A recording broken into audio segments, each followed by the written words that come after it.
नमस्कार दोस्तों, आइए जानते हैं छत्तीसगढ़ की 25 सबसे बड़ी खबरें सिर्फ 5 मिनट में। पर उससे पहले कमेंट करके जरूर बताएं ये वीडियो आप कहां से देख रहे हैं। छत्तीसगढ़ के 48% स्कूलों में कंप्यूटर नहीं, बच्चों को नहीं मालूम संविधान किसने बनाया। राज्य में तकनीकी शिक्षा की हालत चिंताजनक है। 48% स्कूलों में आज भी कंप्यूटर की सुविधा नहीं है। 11वीं कक्षा के विद्यार्थियों के लिए कंप्यूटर लैब तक उपलब्ध नहीं है। अध्ययन में सामने आया कि अधिकतर बच्चों को यह तक नहीं मालूम कि संविधान किसने बनाया। वहीं 22% बच्चे कहते हैं कि क्लास में उन्हें बाकी छात्र चिढ़ाते हैं। यह शिक्षा प्रणाली और सामाजिक माहौल दोनों के लिए खतरे की घंटी है।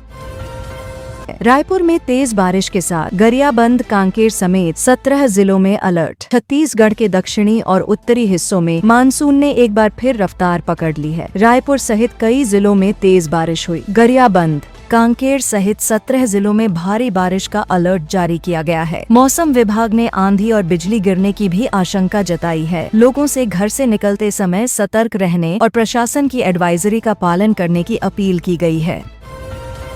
रायगढ़ में घटिया सड़क निर्माण पर ठेकेदार ब्लैकलिस्टेड, 23 लाख की अमानत राशि जब्त। रायगढ़ में घटिया सड़क निर्माण को लेकर नगर निगम ने सख्त कदम उठाए हैं। खराब सड़क निर्माण करने वाले ठेकेदार को ब्लैकलिस्ट कर दिया गया है और उसकी 23 लाख रुपए की अमानत राशि भी जब्त कर ली गई है। निगम कमिश्नर ने मौके पर जाँच की और गुणवत्ता में भारी कमी मिलने पर यह कार्रवाई की। आमजन की सुरक्षा के साथ कोई समझौता नहीं होगा, ये प्रशासन का स्पष्ट संदेश है। भूमि अधिग्रहण प्राधिकरण के गठन पर सुप्रीम कोर्ट का आदेश, 2 महीने की समय सीमा तय। छत्तीसगढ़ में भूमि अधिग्रहण प्राधिकरण का गठन न होने पर सुप्रीम कोर्ट ने नाराजगी जताई है। कोर्ट ने राज्य सरकार को प्राधिकरण बनाने के लिए 2 महीने का समय दिया है। साथ ही चेतावनी दी है कि यदि तय समय सीमा में आदेश का पालन नहीं किया गया तो कार्रवाई की जाएगी। कोर्ट ने यह फैसला किसानों के हितों की रक्षा के मद्देनजर दिया है।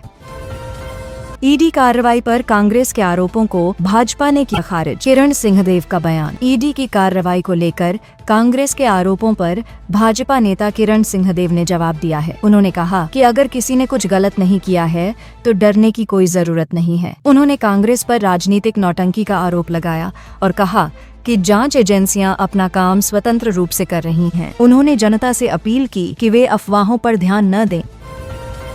अपनी ही जमीन को बचाने 13 साल से भटक रहा बुजुर्ग, अधिग्रहण हाईवे से 200 मीटर दूर। एक बुजुर्ग अपनी ही जमीन को बचाने के लिए पिछले 13 वर्षों से सरकारी दफ्तरों के चक्कर काट रहा है। मामला उस जमीन का है जो नेशनल हाईवे से 200 मीटर दूर है। फिर भी अधिग्रहण की प्रक्रिया में उसे जबरन शामिल कर दिया गया। प्रशासनिक लापरवाही का शिकार यह बुजुर्ग न्याय की उम्मीद में थका हुआ है, लेकिन अब तक उसे कोई ठोस जवाब नहीं मिला। प्रधान पाठक ही शिक्षक और प्यून, एक ही कमरे में 1ली से 5वीं की क्लास।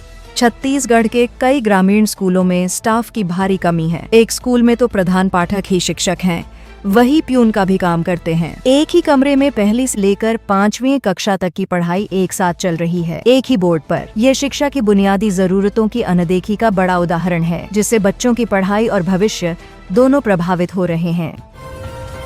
महिला अधिकारी से 89 लाख की ठगी, सोशल मीडिया लिंक पर क्लिक करना पड़ा भारी। एक महिला अधिकारी को सोशल मीडिया में मिले एक लिंक पर क्लिक करना भारी पड़ गया। लिंक पर क्लिक करते ही उनके अकाउंट से 89 लाख रुपए की ठगी हो गई। मामले की जानकारी मिलते ही पुलिस ने साइबर सेल को सक्रिय किया है। यह घटना ऑनलाइन फ्रॉड के बढ़ते खतरे को दिखाती है और सबको सावधानी बरतने की चेतावनी देती है कि कोई भी लिंक खोलने से पहले सोचें। सावन में सड़कें बनी भक्तों की परीक्षा, विधायक के क्षेत्र की हालत सबसे खराब। सावन के पवित्र महीने में जब हजारों श्रद्धालु मंदिरों की ओर जाते हैं, तब उन्हें सबसे ज्यादा परेशानी सड़कों की वजह से होती है। कई प्रमुख मंदिरों की ओर जाने वाली सड़कें बेहद खराब हैं। विधायक और पूर्व विधायकों के क्षेत्रों में भी स्थिति जस की तस बनी हुई है। हर साल यही हाल रहता है, लेकिन कोई स्थायी समाधान नहीं निकाला गया, जिससे श्रद्धालु परेशान हैं। रविवि विश्वविद्यालय में सभी छुट्टियां कैंसिल, एनएसी टीम के दौरे की तैयारी। पंडित रविशंकर शुक्ल विश्वविद्यालय में अगले कुछ दिनों तक कोई छुट्टी नहीं मिलेगी। एनएसी की टीम किसी भी समय निरीक्षण के लिए आ सकती है। इसी को देखते हुए विश्वविद्यालय प्रबंधन ने रविवार सहित सभी छुट्टियों को रद्द कर दिया है। अधिकारी और स्टाफ को अलर्ट पर रखा गया है। यह निरीक्षण विश्वविद्यालय की ग्रेडिंग और भविष्य की फंडिंग के लिए बेहद अहम है। एजुकेशन हब से हटनी थी शराब दुकान, नहीं हटी, खुल गई दूसरी। रायपुर के एजुकेशन हब कहे जाने वाले क्षेत्र में शराब दुकान हटाने के निर्देश दिए गए थे, लेकिन इसके बावजूद न सिर्फ पुरानी दुकान चालू है बल्कि पास में दूसरी दुकान भी खोल दी गई है। छात्रों और अभिभावकों ने इसका विरोध किया है। शिक्षा के माहौल को प्रभावित करने वाली इस स्थिति पर अब तक कोई सख्त कदम नहीं उठाया गया है, जिससे लोगों में नाराजगी है। ऑनलाइन चाकू बेचने पर पुलिस की कार्रवाई, 5 आरोपी गिरफ्तार। रायपुर में ऑनलाइन चाकू बेचने के मामले में पुलिस ने बड़ी कार्रवाई की है। एक कुरियर बॉय, एक सिक्योरिटी गार्ड समेत 5 लोगों को गिरफ्तार किया गया है। आरोपी गैर कानूनी तरीके से तेजधार हथियार बेच रहे थे। पुलिस को सूचना मिली थी कि सोशल मीडिया के जरिए ऑर्डर लेकर ये लोग युवाओं को चाकू सप्लाई कर रहे हैं। अब इनसे पूछताछ जारी है कि हथियारों का इस्तेमाल कहाँ हो रहा था। ईडी कार्रवाई के विरोध में कांग्रेस ने फूंका पुतला, बीजेपी ने लगाया बदनाम करने का आरोप। रायपुर में ईडी की कार्रवाई के विरोध में कांग्रेस ने सड़कों पर उतरकर प्रदर्शन किया और भाजपा नेताओं का पुतला फूंका। कांग्रेस नेताओं का आरोप है कि केंद्र सरकार विपक्ष की आवाज दबाने के लिए जांच एजेंसियों का दुरुपयोग कर रही है। वहीं भाजपा ने इस विरोध को झूठा ड्रामा बताया और कहा कि मुख्यमंत्री को बदनाम करने की साजिश के आरोप बेबुनियाद हैं। बीएसएससी की द्वितीय चरण की काउंसलिंग शुरू, 28 जुलाई तक पंजीयन की तारीख तय। छत्तीसगढ़ में बीएसएससी कोर्स के लिए द्वितीय चरण की काउंसलिंग प्रक्रिया शुरू हो गई है। इच्छुक छात्र 28 जुलाई तक ऑनलाइन पंजीयन करा सकते हैं। शिक्षा विभाग ने छात्रों से अपील की है कि वे समय रहते अपनी काउंसलिंग प्रक्रिया पूरी करें ताकि उन्हें बेहतर कॉलेज में प्रवेश मिल सके। यह जानकारी विभाग की आधिकारिक वेबसाइट पर भी उपलब्ध कराई गई है। पत्रिका इग्नाइटर्स 2025 का आयोजन 27 जुलाई को। होनहार छात्र होंगे सम्मानित। 27 जुलाई को रायपुर में पत्रिका इग्नाइटर्स 2025 का आयोजन होने जा रहा है, जिसमें राज्य के होनहार छात्र छात्राओं को सम्मानित किया जाएगा। यह कार्यक्रम शिक्षा के क्षेत्र में उत्कृष्टता हासिल करने वाले बच्चों का हौसला बढ़ाने के लिए आयोजित किया गया है। आयोजन में विशेषज्ञों द्वारा मोटिवेशनल सेशन भी रखे जाएंगे, जिससे छात्र आने वाले करियर विकल्पों के बारे में जान सकें।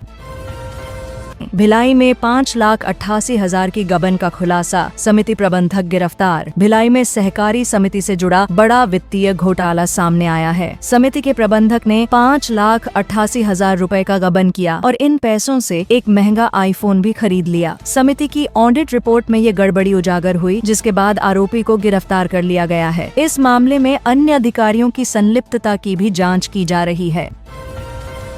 श्रमिक कल्याण फंड में 35 करोड़ की गड़बड़ी, कांग्रेस सरकार के समय का मामला। छत्तीसगढ़ में श्रमिक कल्याण फंड के दुरुपयोग का मामला सामने आया है। जानकारी के अनुसार कांग्रेस सरकार के कार्यकाल में इस फंड के 35 करोड़ रुपए का गलत इस्तेमाल किया गया। मजदूरों की भलाई के लिए बनाए गए इस फंड से निजी उपयोग और गैर जरूरी खर्चे किए गए। मामला अब जांच एजेंसियों के पास है और संबंधित दस्तावेज खंगाले जा रहे हैं। रायपुर शिक्षा विभाग की नई पहल, हर छात्र माँ संग पौधा लगाएगा। रायपुर में शिक्षा विभाग ने एक अनोखी पहल की है। अब हर छात्र को अपनी माँ के साथ मिलकर एक पौधा लगाना होगा। इस एक्टिविटी को स्कूल के प्रैक्टिकल नंबर से भी जोड़ा गया है, जिससे बच्चों में पर्यावरण के प्रति जागरूकता बढ़े। इस पहल को छात्रों और अभिभावकों ने सराहा है। विभाग का लक्ष्य है कि हर स्कूल से कम 100 पौधे लगाए जाएं और उनकी देखरेख की जाए।